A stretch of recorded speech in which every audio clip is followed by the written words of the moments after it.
पूजिताय तस्मै नकाराय नमः शिवाय तस्मै नकाराय नमः शिवाय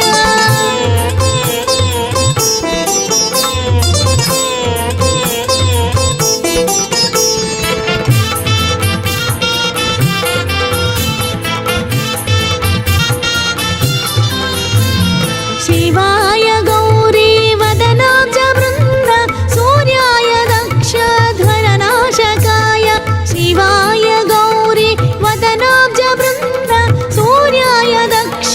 ध्वरनाशकाय श्रीनीलकण्ठाय वृषभध्वजाय तस्मै शिकाराय नमः शिवाय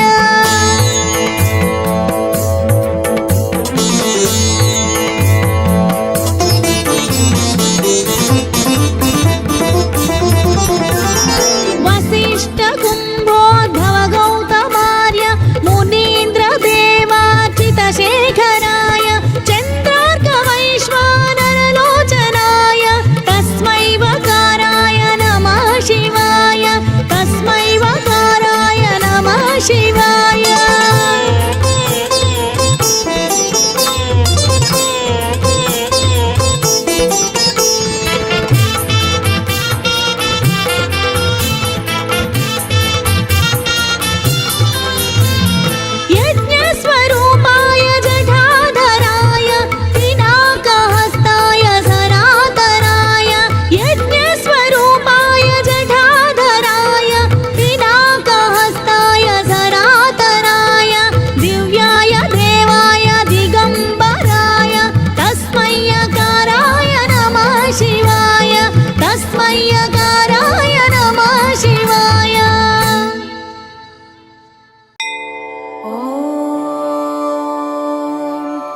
श्री शिवसहस्रनामस्तोत्रम्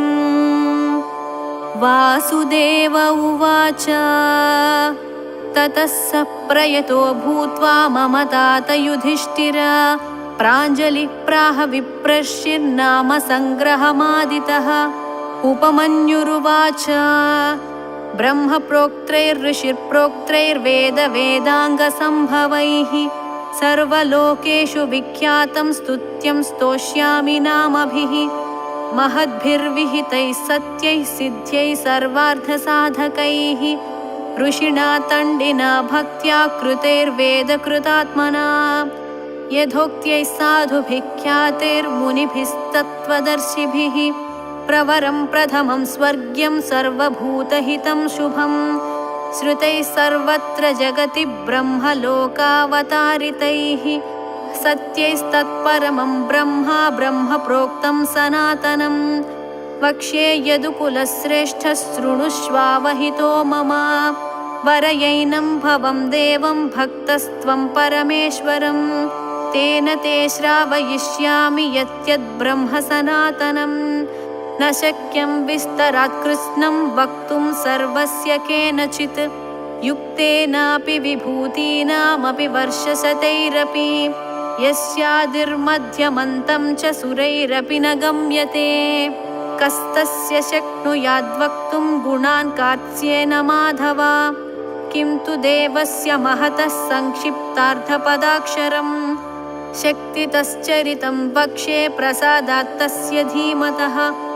अप्राप्य तु ततोऽनुज्ञां न शक्यस्तोतुमीश्वरः यदा तेनाभ्यनुज्ञातस्तुतो वै स तदा मया अनादिनिधनास्याहं जगद्योनेर्महात्मनः नाम्नां किञ्चित् समुद्देशं वक्ष्याम्यव्यक्तयोनिनः वरदस्य वरेण्यस्य विश्वरूपस्य धीमतः शृणु नाम्नां च यं कृष्ण यदुक्तं पद्मयोनिना दशनामसहस्राणि यान्याः प्रपितामहः तानि निर्मध्य मनसा दध्नो कृतमिवोद्धृतं गिरेः सारं यथा हेम पुष्पसारं यथा मधु घृतात्सारं यथा मण्डस्तथैतत्सारमुद्धृतं सर्वपापापहमिदं चतुर्वेदसमन्वितं प्रयत्नेनाधिगन्तव्यं धार्यं च प्रयतात्मना माङ्गल्यं पौष्टिकं चैव रक्षोघ्नं पावनं महत् इदं भक्ताय दातव्यं श्रद्धधानास्तिकाय च नाश्रद्धधानरूपाय नास्तिकायाजितात्मने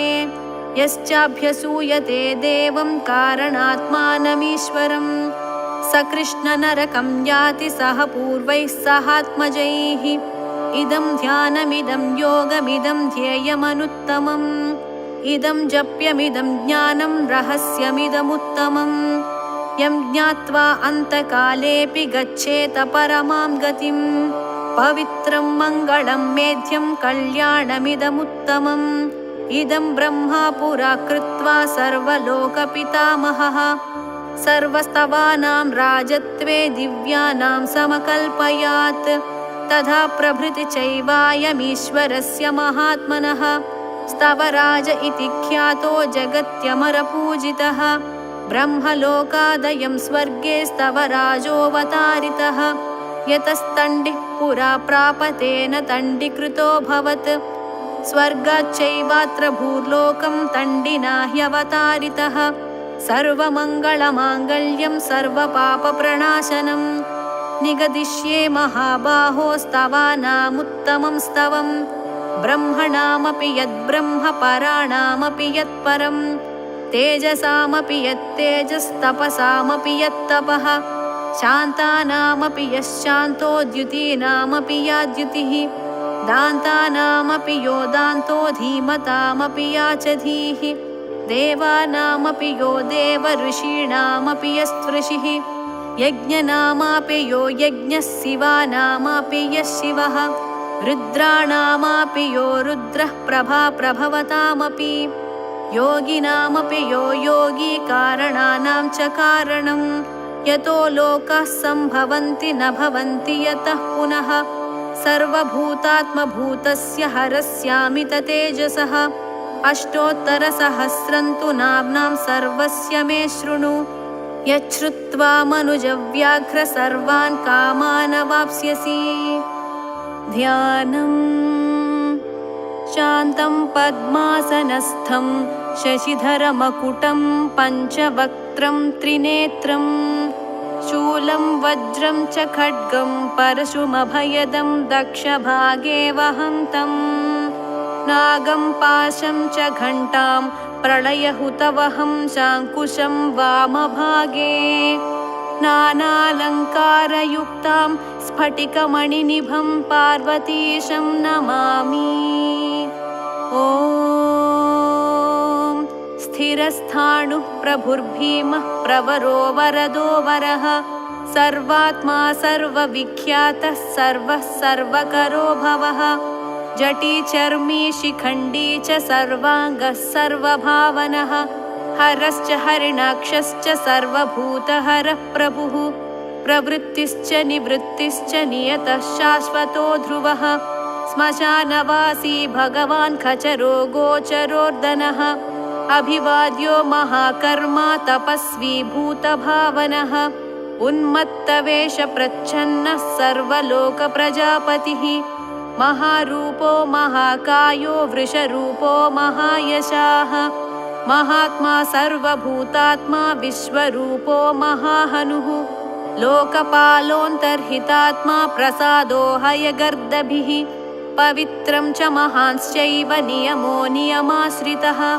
सर्वकर्मा स्वयंभूत आदिरादिकरो निधिः सहस्राक्षो विशालाक्षः सोमो नक्षत्रसाधकः चन्द्रः सूर्यश्च निःकेतुर्ग्रहो ग्रहपतिर्वरः अत्रिरत्र्या नमस्कर्ता मृगबाणात् परो नखः महातपा घोरतपा अदीनो दीनसाधकः संवत्सरकरो मन्त्रः प्रमाणं परमं तपः योगी योज्यो महाबीजो महारेता महाबलः सुवर्णरेतः सर्वज्ञः सुबीजो बीजवाहनः दशबाहुस्त्वनिमिषो नीलकण्ठौ उमापतिः विश्वरूपः स्वयं श्रेष्ठो बलवीरो बलो गणः गणकर्ता गणपतिर्दिग्वासः काम एव च मन्त्रवित्परमो मन्त्रः सर्वभावकरो हरः कमण्डलुधरो धन्वी बाणहस्तः कपालवान् अशनीशतघ्नी खड्गी पट्टिशी चायुधी महान् श्रुवहस्तः सुरूपश्च तेजस्तेजस्करो निधिः उष्णीषी च सुवक्त्रश्च उदग्रो विनतस्तथा दीर्घश्च हरिकेशश्च सुतीर्थः कृष्ण एव च शृगालरूपः सिद्धार्थो मुण्डः सर्वशुभङ्करः अजश्च बहुरूपश्च गन्धधारी कपर्द्यपि ऊर्ध्वरेता ऊर्ध्वलिङ्ग ऊर्ध्वशायी नभस्थलः त्रिजटी क्षीरवासाश्च रुद्रः सेनापतिर्विभुः अहश्चरो नक्तं चरस्तिग्ममन्युः सुवर्चसः गजः दैत्यः कालो लोकधाता गुणाकरः सिंहशार्दूलरूपश्च आर्द्रचर्माम्बरावृतः कालयोगी महानाथः सर्वकामश्चतुष्पथः निशाचरः प्रेतचारी भूतचारी महेश्वरः बहुभूतो बहुधरः स्वर्भानुरमितो गतिः नृत्यप्रियो नित्यनर्तो नर्तकः सर्वलालसः घोरो महातपः पाशो नित्यो गिरिरुहो नभः सहस्रहस्तो विजयो व्यवसायो ह्यतन्द्रितः अधर्षणो धर्षणात्मा यज्ञः कामनाशकः दक्षयागापहारी च सुसहो मध्यमस्तथा तेजोपहारी बलः मुदितोर्धोजितो वरः गम्भीरघोषो गम्भीरो गम्भीरबलवाहनः न्यग्रोधरूपो न्यग्रोधो वृक्षकर्णस्थितिर्विभुः सुतीक्ष्णदशनश्चैव महाकायो महाननः विश्वक्सेनो हरिर्यज्ञः संयुगापीडवाहनः तीक्ष्णतापश्च हर्यस्वः सहायः कर्मकालवित् विष्णुप्रसादितो यज्ञः समुद्रो बडबामुखः हुताशनसहायश्च प्रशान्तात्मा हुताशनः उग्रतेजा महातेजा जन्यो विजयकालवित् ज्योतिषामयनं सिद्धिः सर्वविग्रह एव च शिखी मुण्डी जटी ज्वाली मूर्तिजो मूर्धगो बली वेणवी पणवी ताली खली कालकटङ्कटः नक्षत्रविग्रहमतिर्गुणबुद्धिर्लयोगमः प्रजापतिर्विश्वबाहुर्विभागः सर्वगोमुखः विमोचनः सुसरणो हिरण्यकवचोद्भवः मेढ्रजो बलचारी च महीचारी श्रुतस्तथा सर्वतूर्यनिनादी च सर्वातोद्यपरिग्रहः व्यालरूपो गुहावासी गुहो माली तरङ्गवित् त्रिदशस्त्रिकालधृक्कर्म सर्वबन्धविमोचनः बन्धनस्त्वसुरेन्द्राणां युधि शत्रुविनाशनः साङ्ख्यप्रसादो दुर्वासः सर्वसाधुनिषेवितः प्रस्कन्दनो विभागज्ञो अतुल्यो यज्ञभागवित् सर्ववासः सर्वचारी दुर्वासा वासवोमरः हैमो हेमकरो यज्ञः सर्वधारीधरोत्तमः लोहिताक्षो महाश्चक्ष विजयाक्षो विशारदः सङ्ग्रहो निग्रहः कर्ता सर्पचीरनिवासनः मुख्यो मुख्यश्च देहश्च काहलिः सर्वकामदः सर्वकालप्रसादश्च सुबलो बलरूपधृत् सर्वकामवरश्चैव सर्वदः सर्वतोमुखः आकाशनिर्विरूपश्च निपाति ह्यवः खगः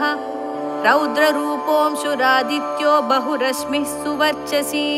वसुवेगो महावेगो मनोवेगो निशाचरः सर्ववासी श्रियावासी उपदेशकरोकरः मुनिरात्मनिरालोकः संभग्नश्च सहस्रदः पक्षी च पक्षरूपश्च अतिदीप्तो विशाम्पतिः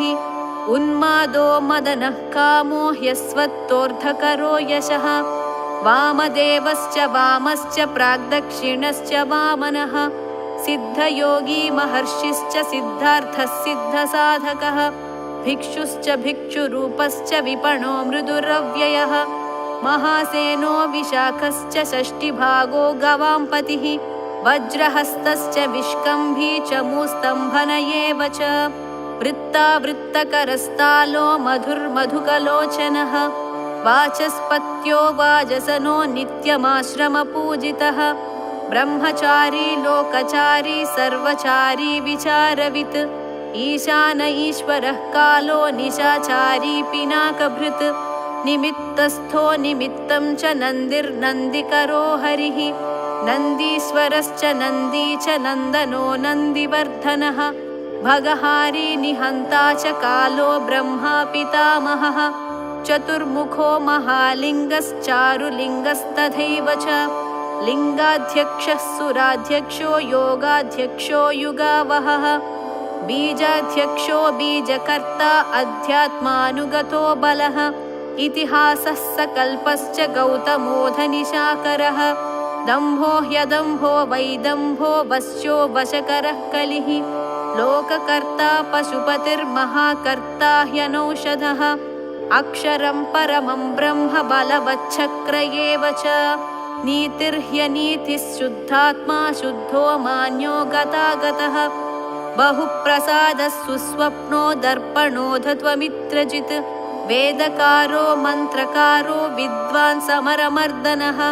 महामेघनिवासी च महाघोरो वशीकरः अग्निज्वालो महाज्वालो अतिधूम्रो हुतो हविः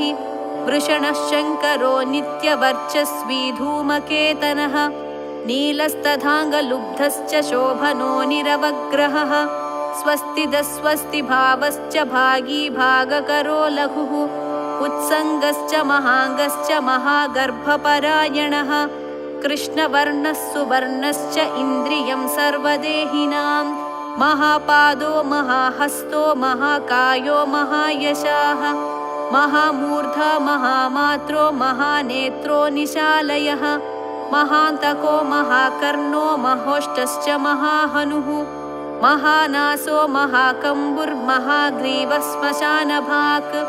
महावक्षा महोरस्को ह्यन्तरात्मा मृगालयः लम्बनो लम्बितोष्टश्च महामायः पयोनिधिः महादन्तो महादंष्ट्रो महाजिह्वो महामुखः महानखो महारोमा महाकेशो महाजटः प्रसन्नश्च प्रसादश्च प्रत्ययो गिरिसाधनः स्नेहनो स्नेहनश्चैव अजितश्च महामुनिः वृक्षाकारो वृक्षकेतुरनलो वायुवाहनः गण्डलीमेरुधामा च देवाधिपतिरेव च अथर्वशीर्षः सामास्य ऋक्सहस्रामिते क्षणः यजुः पादभुजो गुह्यप्रकाशो जङ्गमस्तथा अमोघार्थः प्रसादश्च अभिगम्यः सुदर्शनः उपकारः प्रियः सर्वः कनकः काञ्चनच्छविः नाभिर्नन्दिकरो भावः पुष्करस्थपति स्थिरः द्वादशस्त्रासनश्चाद्यो यज्ञो यज्ञसमाहितः नक्तं कलिश्च कालश्च मकरः कालपूजितः सगणो गणकारश्च भूतवाहनसारथिः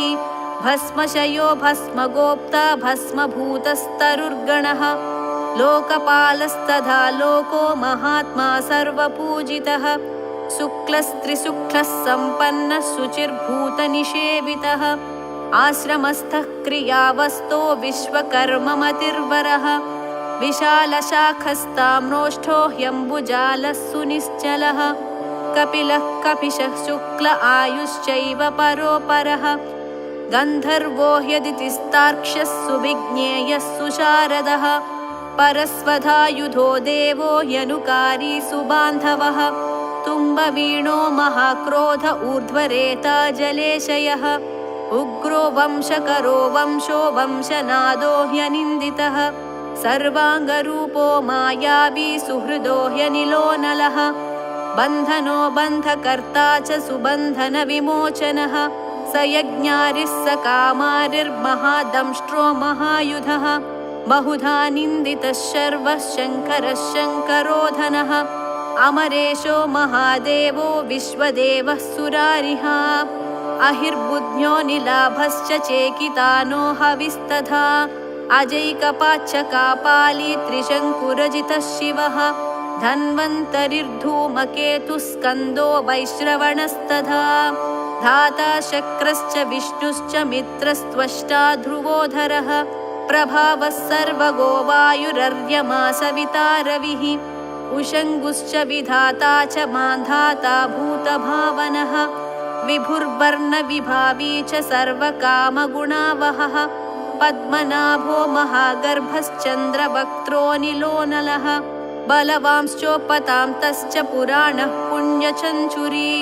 कुरुकर्ता कुरुवासी कुरुभूतो गुणौषधः सर्वाशयो दर्भचारी सर्वेषां प्राणिनां पतिः देवदेवः सुखासक्तः सदसत्सर्वरत्नवित् कैलासगिरिवासी च हिमवद्गिरिसंश्रयः कूलहारी कूलकर्ता बहुविद्यो बहुप्रदः वणिजो वर्धकी वृक्षो वकुलश्चन्दनच्छदः सारग्रीवो महाजत्रुललोलश्च महौषधः सिद्धार्थकारी सिद्धार्थश्चन्दो व्याकरणोत्तरः सिंहनादः सिंहदंष्ट्रः सिंहगः सिंहवाहनः प्रभावात्मा जगत्कालस्थालो लोकहितस्तरुः सारङ्गो नवचक्राङ्गः केतुमाली सभावनः भूतालयो भूतपतिरहो रात्रमनिन्दितः वाहिता सर्वभूतानां निलयश्च विभुर्भवः अमोघः संयतो ह्यस्वो भोजनः प्राणधारणः धृतिमान् दक्षः सत्कृतश्च युगाधिपः गोपालिर्गोपतिर्ग्रामो गोचर्मवसनो हरिः हिरण्यबाहुश्च तथा गुहापालः प्रवेशिनां प्रकृष्टारिर्महाहर्षो जितकामो जितेन्द्रियः गान्धारश्च सुवासश्च तपःसक्तो रतिर्नरः महागीतो महानृत्यो ह्यप्सरो गणसेवितः महाकेतुर्महाधातुर्नैकसानुचरश्चलः आवेदनीय आदेशः सर्वगन्धसुखावहः तोरणस्तारणो वातः परिधिपतिखेचरः संयोगो वर्धनो वृद्धो अतिवृद्धो गुणाधिकः नित्य आत्मसहायश्च देवासुरपतिः पतिः युक्तश्च युक्तबाहुश्च देवो दिवि सुपर्वणः आषाढश्च सुषाढश्च ध्रुवोधहरिणो हरः वपुरावर्तमानेभ्यो वसुश्रेष्ठो महापथः शिरोहारी विमर्शश्च सर्वलक्षणलक्षितः अक्षश्च रथयोगी च सर्वयोगी महाबलः समाम्नायो समाम्नायस्तीर्थदेवो महारथः निर्जीवो जीवनो मन्त्रः सुभाक्षो बहुकर्कशः रत्नप्रभूतो रक्ताङ्गो महार्णवनिसानवित् मूलं विशालो ह्यमृतो व्यक्ता व्यक्तस्तपोनिधिः आरोहणोधिरोहश्च शीलधारी महायशाः सेनाकल्पो महाकल्पो योगो युगकरो हरिः युगरूपो महारूपो महानागहनोवधः न्यायनिर्वपणः पादः पण्डितो ह्यचलोपमः बहुमालो महामालः शशीहरसुलोचनः विस्तारो लवणः कूपस्त्रियुगः सफलोदयः त्रिलोचनो विषण्णाङ्गो मणिविद्धो जटाधरः बिन्दुर्विसर्गः सुमुखः शरः सर्वायुधः सहः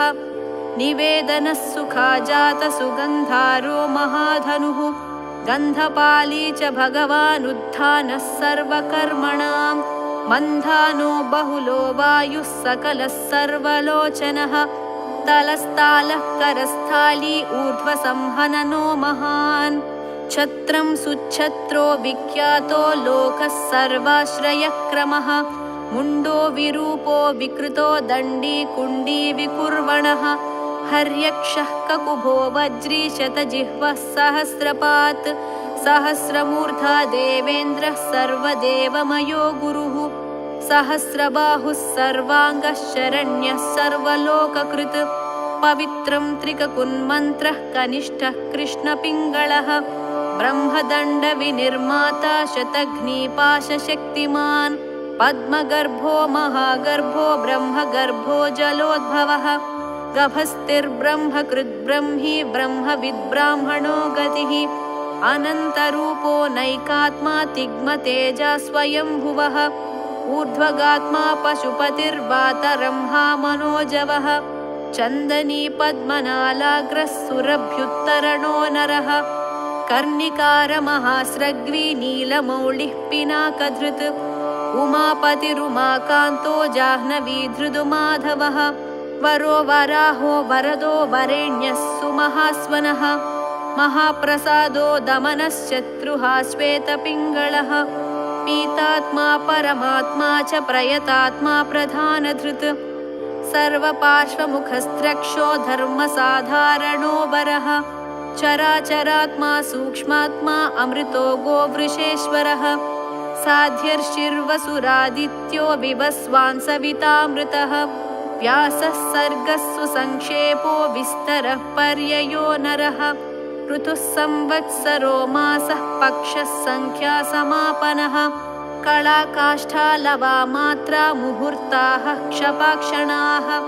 विश्वक्षेत्रं प्रजाबीजं लिङ्गमाद्यस्तु निर्गमः सदसद्व्यक्तमव्यक्तं पिता माता पितामहः स्वर्गद्वारं प्रजाद्वारं मोक्षद्वारं त्रिविष्टपम् निर्वाणं ह्लादनश्चैव ब्रह्मलोकाः परागतिः देवासुरविनिर्माता देवासुरपरायणः देवासुरगुरुर्देवो देवासुरनमस्कृतः देवासुरमहामात्रो देवासुरगणाश्रयः देवासुरगणाध्यक्षो देवासुरगणाग्रणीः देवातिदेवो देवर्षिर्देवासुरवरप्रदः देवासुरेश्वरो विश्वो देवासुरमहेश्वरः सर्वदेवमयोचिन्त्यो देवतात्मात्मसम्भवः उद्भिक्त्रिविक्रमो वैद्यो विरजो नीरजोमरः ईड्यो हस्तीश्वरो व्याघ्रो देवसिंहो नरर्षभः विबुधोऽग्रवरः सूक्ष्मः सर्वदेवस्तपोमयः सुयुक्तशोभनो वज्री प्रासानां प्रभवो व्ययः गुहः कान्तो निजः सर्गः पवित्रं सर्वपावनः शृङ्गी शृङ्गप्रियो बभ्रुराजराजो निरामयः अभिरामः सुरगणो विरामः सर्वसाधनः ललाटाक्षो विश्वदेवो हरिणो ब्रह्मवर्चसः स्थावराणां पतिश्चैव नियमेन्द्रियवर्धनः सिद्धार्थः सिद्धभूतार्थो चिन्त्यः सत्यव्रतः शुचिः व्रताधिपः परं ब्रह्म भक्तानां परमागतिः विमुक्तो मुक्ततेजाश्च श्रीमान् श्रीवर्धनो जगत् यथा प्रधानं भगवानिति भक्त्या स्तुतो मया यं न ब्रह्मादयो देव विदुस्तत्त्वेन नर्षयः स्तोतव्यमर्च्यं वन्द्यं च कस्तोष्यति जगत्पतिं भक्त्या त्वेवं पुरस्कृत्य मया यज्ञपतिर्विभुः ततोऽभ्यनुज्ञां सम्प्राप्य स्तुतो मतिमतां वरः शिवमेभिस्तु वन्देवं नामभिः पुष्टिवर्धनैः नित्ययुक्तः शुचिर्भक्तः प्राप्नोत्यात्मानमात्मना एतद्धि परमं ब्रह्मा परं ब्रह्मादिगच्छति ऋषयश्चैव देवाश्च स्तुवन्त्येतेन तत्परं स्तूयमानो महादेव्यस्तुष्यते नियतात्मभिः भक्तानुकम्पी भगवानात्मसंस्थाकरो विभुः तथैव च मनुव्येषु ये मनुष्याः प्रधानतः आस्तिकाः श्रद्धधानाश्च बहुभिर्जन्मभिः स्तवैः भक्त्या ह्यनन्यमीशानं परं देवं सनातनं कर्मणा मनसा वाचा भावेनामिततेजसः शयानाजाग्रमाणाश्च व्रजन्नुपविशंस्तथा उन्मिषन्निमिषंश्चैव चिन्तयन्तः पुनः पुनः शृण्वन्तः श्रावयन्तश्च कथयन्तश्च ते भवम् स्तुवन्तस्तूयमानाश्च तुष्यन्ति च रमन्ति च जन्मकोटिसहस्रेषु नानासंसारयोनिषु जन्तोर्विगतपापश्च भवे भक्तिः प्रजायते उत्पन्ना च भवे भक्तिरनन्या सर्वभावतः भाविनः कारणे चास्य सर्वयुक्तस्य सर्वधा एतद्देवेषु दुष्प्रापं मनुष्येषु न लभ्यते निर्विघ्ना निश्चला रुद्रे भक्तिरव्यभिचारिणी तस्यैव च प्रसादेन भक्तिरुत्पद्यते नृणां येन यान्ति परां सिद्धिं तद्भावगतचेतसः ये सर्वभावानुगताः प्रपद्यन्ते महेश्वरम् प्रपन्नवत्सलो देवः संसारात्तान् समुद्धरेत् एवमन्ये विकुर्वन्ति देवाः संसारमोचनम् मनुष्याणां मृते देवं नान्या शक्तिस्तपोबलम्